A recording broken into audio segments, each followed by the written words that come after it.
어릴 때 보면 이렇게 옷을 입을 때 단추 달린 옷을 입잖아요. 그런 단추, 첫 단추를 잘 껴야 됩니다. 그것이 잘못 끼면 어떻게 됩니까?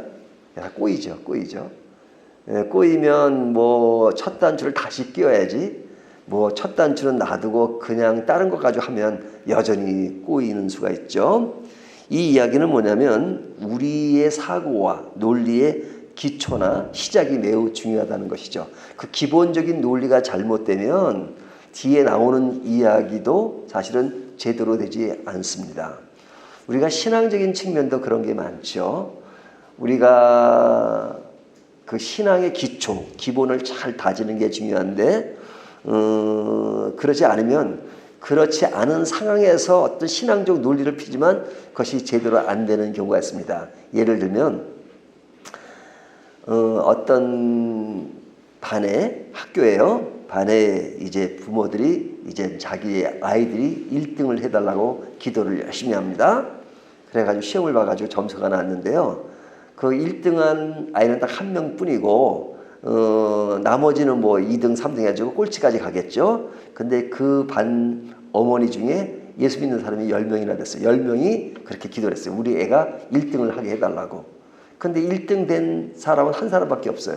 그러면 1등 되지 않는 사람은 뭐예요? 하나님께 1등 하게 해달라고 기도했는데 1등이 안 됐으니까 하나님 왜 이렇게 1등이 안 됐을까요? 라고 하나님한테 푸념도 하고, 또 어떤 분은 그냥 1등이 아니라 꼴찌가 됐으니까 목사님한테 상담도 했습니다. 그러니까 목사님이 기도를 더 하셔야죠. 뭐 그랬다 그러면, 자, 1등 된 사람은 뭐 하나님의 기도가 응답돼 가지고 좋아할지 모르지만 안 된 사람은 뭐냐 이거죠.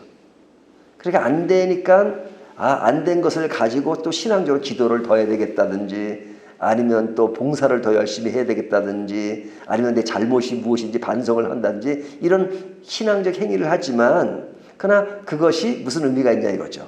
전제는 뭐냐면 첫 시작이 잘못된 겁니다. 우리가 하나님께 기도할 때 하나님이 1등을 해달라고 기도하는 것보다는 하나님, 이 모든 공부가 하나님의 영광을 위해서 필요한 것이니까 최선을 다하고 하나님의 뜻에 맞는 그 길을 가게 해 주십시오.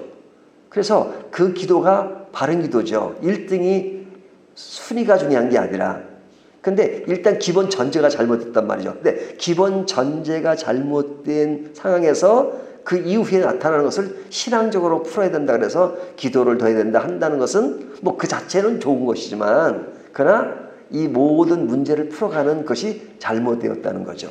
자, 마찬가지로 오늘 제가 서론을 길게 했는데 우리의 신앙의 기초가 얼마나 중요한가 하는 것을 오늘 본문이 보여주고 있는데요. 오늘 본문에 나오는 그 인물은 어떤 인물이냐면 23절을 보면 부활이 없다는 사두개인들이 그러죠. 자, 이 사두개인들이 나오는데 이 사람들의 기본 전제가 뭐예요? 이 사람은 부활이 없다라고 생각해요. 그러니까 처음부터 결론이 났어요. 이 사람에게는 그 사람의 논리와 사고, 그 사람의 신앙에는 부활이 없어요. 부활을 믿질 않아요.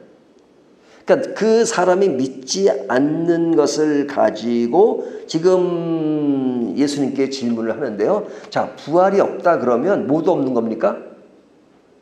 천국도 없는 거죠. 우리가 죽어서 부활을 해서 하나님 나라에 들어가잖아요. 천국에 들어가잖아요. 부활을 안 믿으니까 사람이 죽는 것으로 끝나버리는 겁니다. 그러니까 이 사람은 천국도 안 믿는다는 거죠. 내세가 없는 것이니까요. 부활이 없으니까요. 그러니까 이 부활이 없다라고 생각하는 사람이 예수님께 질문을 해요. 그 질문하는 그 논리가 사실은 기본 전제가 잘못되었기 때문에 그 질문이 옳은 것이냐 하는 것을 우리가 좀 생각해 볼 수 있는데요. 이 사람이 지금 예수님께 질문하는 내용이 뭐냐면 24절, 선생님이여 모세가 일렀을 때 사람이 만일 자식이 없어 죽으면 그 동생이 그 아들에게 장가들어 형을 위하여 상속자를 세울지니라 하였나이다. 이것이 이제 우리나라 제도에서는 잘 이해가 안 되는 겁니다. 하지만 이스라엘 사람들에게는 고엘 제도라는 게 있어요. 이 고엘 제도라는 것이 뭐냐면 그 상속권이 남자에게 있단 말이죠. 그 남자가 중시되는 사이였으니까요. 그러니까 이제 부부가 있어요. 그리고 이제 형제들이 7형제가 있는데 제일 윗형이 있어요. 그러면 그 모든 집안의 주도권은 누구에게 있어요? 그 장자인 마다들에게. 근데 이제 마다들이 죽었어요. 죽으면 이 여자 혼자로서는 그 집안의 모든 기업을 물을 수가 없어요. 그러면 기업을 물기 위해서는 어떻게 돼요? 제일 가까운 친척이 누구예요? 둘째 아들이잖아요. 그러니까 둘째 아들이 이제 이 형수랑 결혼을 하는 겁니다. 결혼을 해서 그 둘째가 첫째를 대신해서 그 기업을 물으는 것입니다. 그래서 룻기에 보면 기업 물을 자라는 것이 많이 나오잖아요. 그래서 보아스가 등장하잖아요. 근데 지금 이 극단적인 예를 지금 사두개인이 드는 겁니다. 그래서 둘째도 죽고 셋째도 죽고 해서 7가지 다 이제 형수랑 결혼을 했다. 그러면 천국에 가서, 천국에 가서, 그러니까 이 사람은 천국이란 말 안에 부활 때 누구의 아내가 되리까 하는 질문이죠. 그러니까 남편이 몇 명이 된 거예요? 7명이 됐잖아요. 그럼 이 여자는 누구의 아내였느냐? 이 질문의 의도는 뭐예요? 천국을 부정하고 부활을 부정하는 그런 것에서 이런 그 제시를 통해서 천국을 부활을 부정하려는 그 의도를 보여주고 있는 것이죠. 자, 이렇게 이야기하는 것에 대해서 예수님은 뭐라고 말씀하시죠? 29절 예수께서 대답하여 이르시되 너희가 성경도 하나님의 능력도 알지 못하는 거로 오해하였도다. 예수님은 참 고상하게 말씀하신 거예요. 너희가 성경도 하나님의 능력도 믿지 않는다, 오해했다, 이렇게 말씀하시잖아요. 자, 이 이야기는 뭐냐면 이들의 기본 전제가 잘못됐다는 겁니다. 기본 전제가. 그 기본 전제가 뭐냐? 30절 부활 때에는 장가도 아니가고 십도 아니가고 하늘에 있는 천사들과 같으니라. 자, 하나님 나라에는 뭐예요? 우리 지상에서 이 땅에서 결혼 생활 그것이 그대로 가는 것이 없다. 그러니까 이 땅에 사는 동안 부부지간을 하도 천국에 가면 부부가 아니라 이거죠. 왜? 우리로서는 상상이 안 가죠. 하지만 천국이라고 하는 것은 완전한 나라예요. 완전한 나라.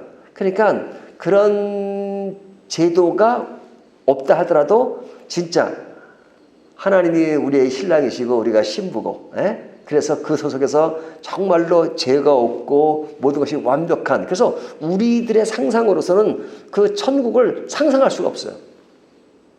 이 어항 속에 있는 금붕어가 이 어항 밖에 일어나는 세계적인 일을 다 알 수 있겠어요? 다 아는 정도가 아니라 상상도 못하죠. 어항에 있는 그 일이 전부인 줄 알죠. 그것이 그들에게는 우주죠. 근데 우리들의 그 삶의 영역이라는 것은 지구요. 이 모든 이 전체적인 공간 안에 지구라고 하는 것은요, 뭐 100분의 1, 1000분의 1 정도가 아니라 말로 형용할 수 없는 정도의 작은 거예요. 몇 억분의 1밖에 안 돼요. 지구라는 존재가. 근데 우리에게 지구라는 존재는 얼마나 큽니까? 그러니까 이런 그 하나님 나라의 어떤 그런 것들을 우리가 상상도 할 수가 없죠. 그러니까 이들이 그런 것을 모르니까 이런 질문을 한단 말이죠. 어떤 부부가 그런 질문을 하더라고요. 저희 부부는요, 너무너무 사랑하고 너무너무 좋았거든요. 그런데 천국에 가면은 이런 부부가 이제는 부부가 아니라면서요. 그래서 저는 어떨 때는 그런 천국이면 어떻게 가지? 그런 염려가 된다는 거예요. 그래서 염려하지 말라고. 지금 상보다 부부가 아니라도 엄청 더 지금보다 더 가깝고 더 친하고 더 즐겁고 더 기쁘고 할 거라고 그런 이야기를 했던 기억이 나는데요. 자, 우리들의 어떤 상상을 초월하는 그런 세계가 있는데 우리는 그 상상을 초월할 수 없는 그 논리가 왜 나와요? 부활을 믿으니까. 부활을 믿는 신앙 안에서 우리는 천국의 세계가 상상도 할 수 없는 완전한 하나님의 나라라고 하는 그 논리가 펼쳐집니다. 부활을 믿으니까. 믿는 그 범위 안에서, 그 기초 안에서 이런 논리가 나와요. 하지만 사두개인은 부활을 믿지 않기 때문에 이런 논리가 나올 수가 없어요. 그래, 고작 생각하는 것이 뭐예요? 이스라엘의 고엘제도, 그냥 첫째가 죽으면 둘째, 셋째, 그럼 누구의 아내입니까? 라고 그런 논리를 펼치는 것은 뭐예요? 기본 전제가 하나님 나라와 부활에 대한 그 인식과 개념을 생각하지 않고 이 세상에서 이루어지는 기업의 그 개념을 가지고 이야기를 하려고 하니까 고작 생각하는 것이 그 정도란 말이죠. 그러니까 그가 하나님 나라를 이해했다면, 부활을 이해했다면 이런 논리가 나오지가 않죠. 왜? 천국에는 이런 고엘 제도가 없어요. 그리고 그 완전한 그것이 있으니까. 그러니까 예수님께서 하시는 말씀이 너희가 하나님의 능력도 알지 못하는 거로 오해하였도다. 너희가 성경도 모른다. 이렇게 말씀하고 있잖아요. 자, 그렇기 때문에 우리에게 가장 중요한 것이 뭐예요? 부활의 신앙이에요. 우리가 이제 4월 9일이 되면 부활절이잖아요. 근데 그날이 부활절이기 때문에 그날을 기념하지만 또 감사하지만 그러나 우리의 부활은 사실은 매일매일 매 순간이 부활해야 돼요. 우리가 하나님 나라를 믿는다는 사람과 믿지 않는 사람은 엄청난 차이가 있습니다. 예? 우리가 이 세상이 마지막이라고 생각하면 아쉬운 것이 많고 그렇잖아요.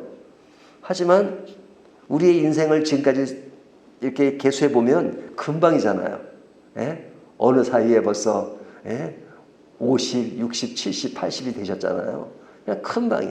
사람들은 참 이런 말들 어르신네 어르신. 저한테도 어떤 사람이 문자를 보내가지고요. 어르신 그렇게 불러요. 그러면 그런 말은 조금 안 들었으면 좋겠는데 그렇잖아요. 근데 세월이 그렇게 흘렀어요. 그러니까 우리들의 어떤 그 세월이지만 영원한 하나님 나라의 관점에서 보면 100년이라는 세월은요 0.00001%도 안 돼요. 근데 우리가 이 세상에는 나그네로 살기 때문에 그래 100년이라는 길게 느껴지고 또 금방이라고 느껴지지만 그러나 우리가 영원한 천국에서 오늘을 보면 오늘날 우리의 삶을 봅니까? 어떤 시인이 말했던 것처럼 소풍을 봅니다. 소풍.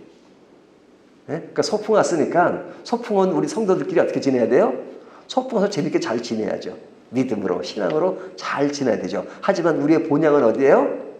하나님 나라란 말이죠. 하나님 나라는 이 세상에서 상상할 수 있는 그 정도가 아니에요. 완전하고 거짓이 없고 전쟁이 없고 그리고 기쁘고 즐겁고 감사하고 우리가 어떤 고난 속에서도 인내하면서 살아가는 그 세월이 아니에요. 거기서는 완전한 나라예요. 완전한 나라. 예? 우리는 믿음을 가지고 살아야 되잖아요. 왜? 완전하지 못하니까 그 믿음으로 살아요. 하지만 천국은 믿음이 완성된 곳이기 때문에 그 믿음에 대해서 고민할 게 없어요.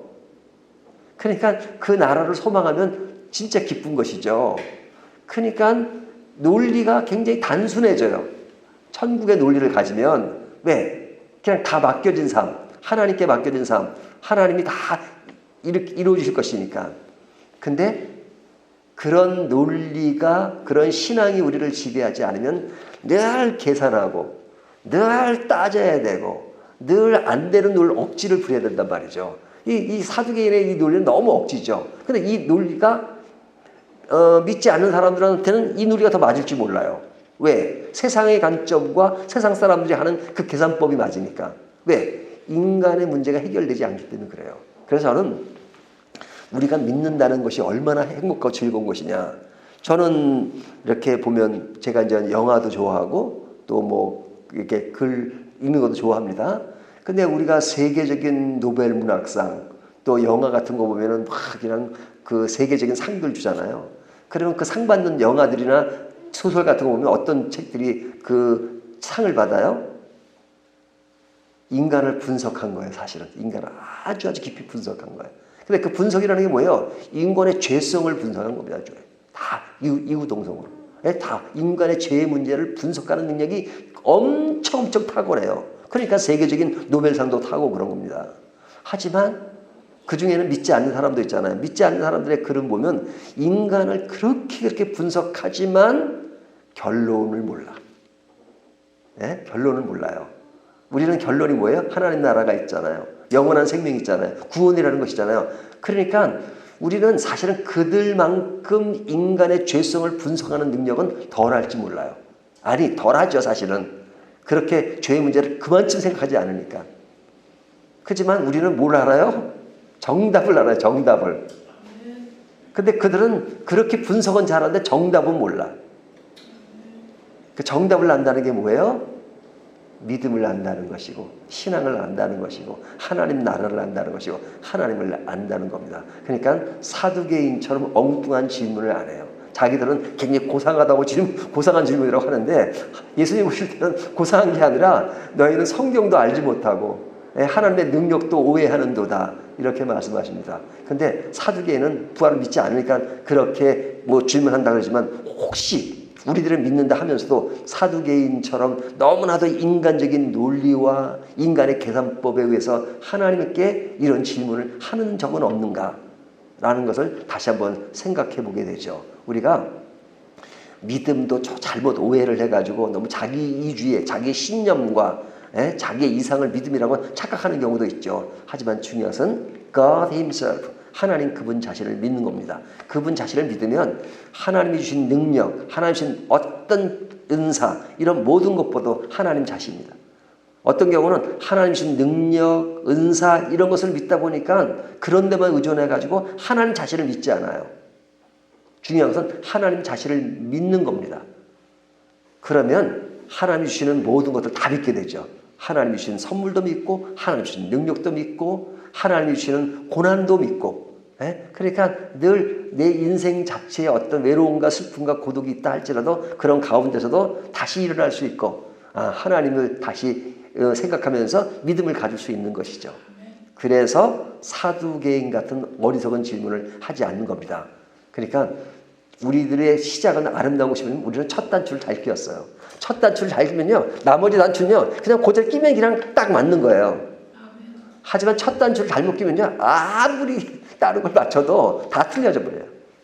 그것이 믿음입니다. 오늘 말씀을 가지고 믿음을 가지고 확고하게 내일을 향해서 전진하는 저와 여러분이 되시기를 주님의 이름으로 축원합니다.